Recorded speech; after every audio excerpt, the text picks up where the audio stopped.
Hello students, आज मैं आपको साखी का ही एक दोहा पढ़ाऊंगी और उसके बाद उसका पदावली है। कबीरदास की पदावली का दोहा मैं पढ़ाने जा रही हूँ। तो देखिए, पहला दोहा है। जब मैं था तब हरि नहीं, अब हरि है मैं नाही। सब अंधियारा मिट गया, जब दीपक देखा माही। यहाँ पे सबसे पहले ये बात ध्यान रखिएगा, जो मैं शब्द है इसका मतलब मैं, मुझे या मेरा नहीं है।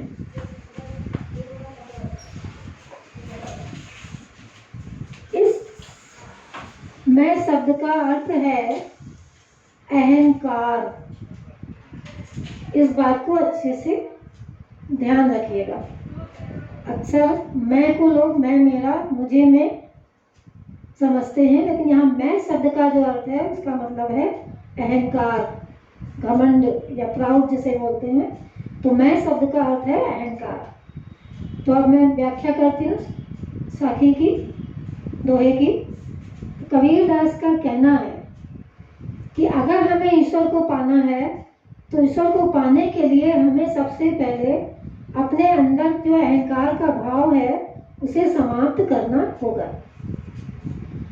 तो इसलिए कहते हैं जब मैं था तब हरि नहीं। संत कबीर कहते हैं कि जब तक मेरे अंदर अहंकार का भाव था तब तक प्रभु हमसे दूर थे, अर्थात तब तक प्रभु हमको प्राप्त नहीं हुए। अब हरि है मैं नहीं, लेकिन जैसे ही मैंने अपने अहंकार को समाप्त कर दिया वैसे ही मुझे प्रभु प्राप्त हो गए। सब अंधियारा मिट गया, जब दीपक देखा माही। कबीरदास कहते हैं कि जब मेरे अंदर ज्ञान का दीपक प्रज्वलित हुआ, जब दीपक देखा माही माने अंतर में, मेरे अंतर मन में जब ज्ञान का दीपक प्रज्वलित हुआ तब उस दीपक के प्रकाश में मेरे अंदर का सब अंधियारा मिट गया। ज्ञान का दीपक मेरे अंतर मन में प्रज्वलित हुआ और उस ज्ञान के प्रकाश में मेरे अंतर मन का जो अज्ञान रूपी अंधकार था, अज्ञान जो था वो सब मिट गया। और इस प्रकार जब मैंने अहंकार के भाव को समाप्त कर दिया तो मुझे ईश्वर की प्राप्ति हो गई। अहंकार समाप्त होने से, अहंकार को दूर करने से ही मुझे ईश्वर की प्राप्ति हुई, मुझे ईश्वर के दर्शन हुए। तो कबीरदास जी मुख्य रूप से यही समझाना चाहते हैं कि हमें अपने अहंकार को समाप्त करना होगा। अगर हमें ईश्वर को पाना है तो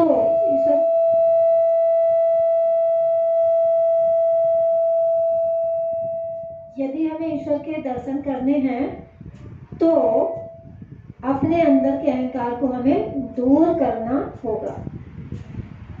तो इस दोहे में एक बात बहुत विशेष ध्यान की है कि मैं शब्द का अर्थ यहाँ पे अहंकार से है।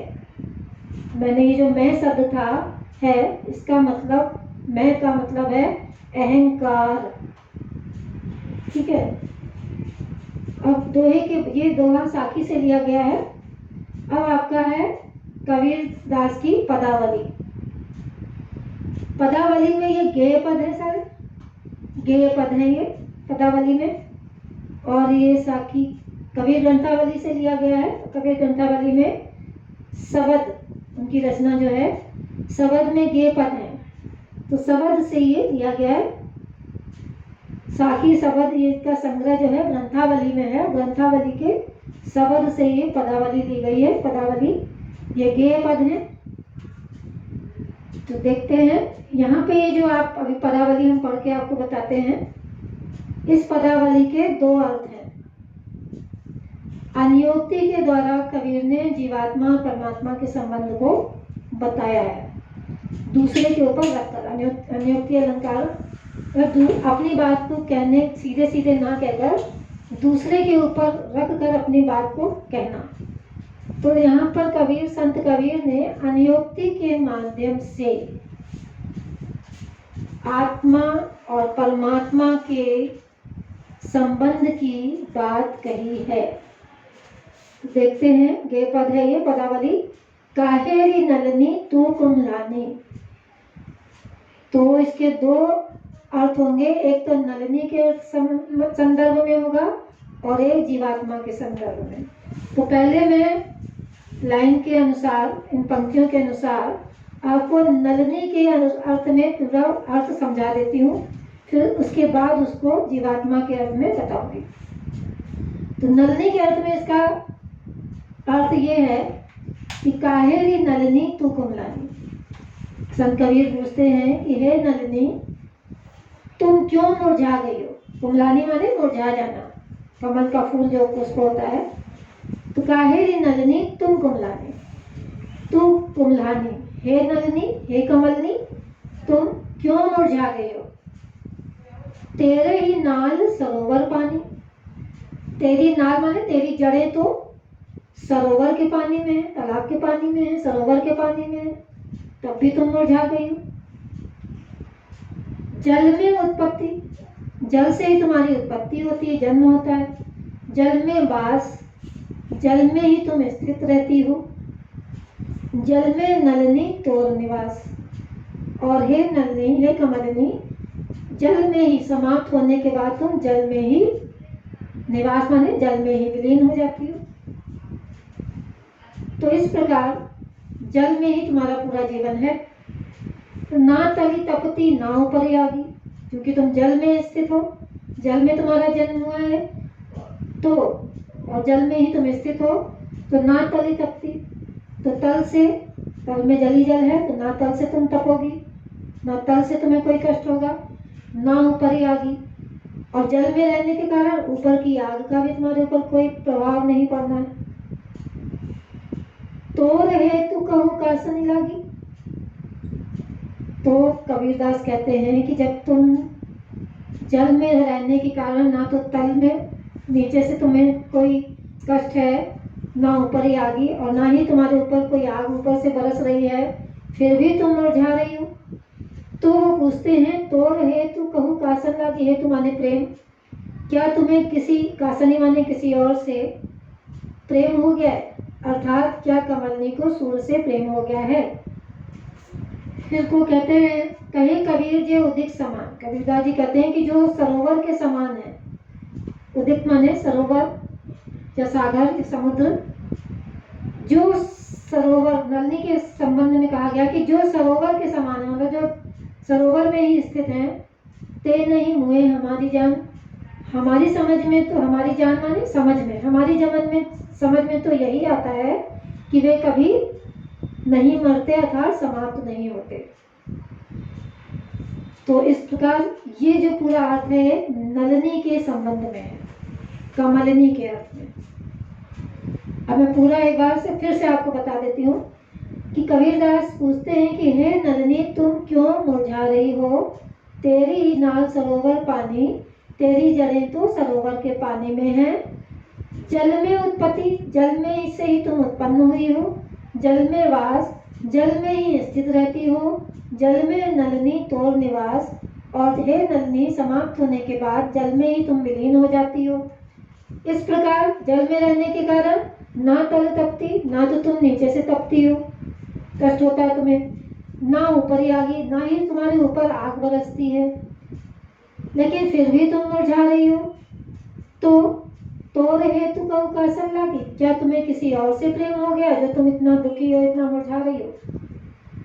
तो अनुमान लगाते हैं कबीरदास कि क्या तुम्हें सूर्य से प्रेम तो नहीं हो गया? तो फिर कबीरदास कहते हैं कि कहीं कबीर जे उदित समान, ते नहीं हुए हमारी जान। हमारी समझ में तो यही आता है कि जो जल के समान होते हैं, ये जो समुद्र के समान होते हैं वे कभी नहीं मरते। तो ये नलिनी के संबंध में। अब इसी नियुक्ति अलंकार नलिनी के ऊपर रख के बात कही है जीवात्मा की। अब आप इसी बात को हम जीवात्मा के और परमात्मा के संबंध में बताते हैं कि कबीरदास का संत कबीर कहते हैं कि हे जीवात्मा, तुम क्यों कुमलानी माने तुम क्यों दुखी हो। हे जीवात्मा, तुम क्यों दुखी हो। तेरे ही नाल सरोवर पानी, तेरी जड़ें तो परमात्मा में है, अर्थात तुम तो परमात्मा का अंश हो।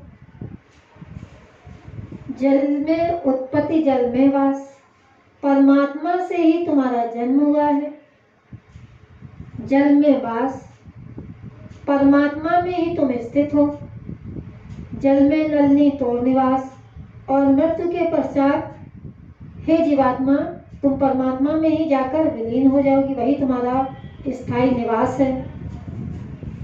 इस प्रकार क्योंकि तुम जीवात्मा का अंश हो, क्योंकि तुम परमात्मा का अंश हो, हे जीवात्मा, क्योंकि तुम परमात्मा का अंश हो, इसलिए ना तलितप्ति अर्थात सांसारिक जो विषय वासनाएं हैं उनसे तुम्हें कोई कष्ट नहीं होना चाहिए, क्योंकि तुम तो परमात्मा का अंश हो।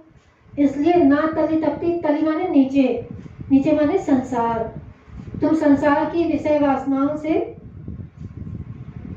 कष्ट नहीं होना चाहिए, ना उपरियागी, और ना ही तुम्हारे ऊपर दैवी आपदाओं से कोई कष्ट हो सकता है। क्यों? क्योंकि आत्मा को कोई कष्ट नहीं होता, आत्मा परमात्मा का अंश है, इसलिए आत्मा को कोई कष्ट नहीं होता। संसार की जितने भी कष्ट हैं, दैहिक, दैविक और भौतिक, भौतिक माने सांसारिक, दैहिक माने शारीरिक जो कष्ट हमें होते हैं, और दैविक माने जो दैवी आपदाएं आती हैं, ये संसार में ही मिलती हैं हमें। तो कवि का कहना है कि ये सारे कष्ट आत्मा को नहीं होते, ये सारे कष्ट जो हैं वो शरीर को होते हैं। तो आत्मा तो शरीर है नहीं, वो तो जीवात्मा परमात्मा का अंश है, इसलिए तुम्हें ये सारे कष्ट नहीं होने चाहिए, क्योंकि तुम परमात्मा का अंश हो। उसके बाद भी तुम दुखी हो, हे जीवात्मा, उसके बाद भी तुम दुखी हो। तो रहे तू कहूँ कासन लागी, क्या तुम्हें किसी और से प्रेम हो गया था। तुम अपना आधार जो है, तुम्हारा जो आधार है परमात्मा, उससे तुम दूर हो गई हो, और क्या तुम्हें किसी और से, अर्थात तुम्हें क्या सांसारिक विषय वासनाओं में आसक्त हो गई। जीवात्मा से प्रश्न कर रहे हैं, आत्मा से प्रश्न हो रहा है कि तुम इतना दुखी हो, इसका कारण क्या है। इसका कारण ये है कि तुम लगता है कि परमात्मा से दूर हो गई हो और सांसारिक वासनाओं में तुम्हारी आसक्ति बढ़ गई है, और सांसारिक क्रियाओं में फंसे होने के कारण ही तुम दुखी है। तो कहे कबीर जी उदित समान, कबीरदास जी कहते हैं कि जो उदित के समान, सागर माने अर्थात परमात्मा के समान होते हैं। कहे कबीर जो उदित समान, जो परमात्मा के समान होते हैं, ते नहीं हुए हमारी जान। हमारी समझ में तो यही आता है कि वे कभी भी नहीं मरते, अर्थात आत्मा क्योंकि परमात्मा का अंश है, इसलिए वो जो है कभी भी नहीं मरती। आत्मा कभी नहीं मरती।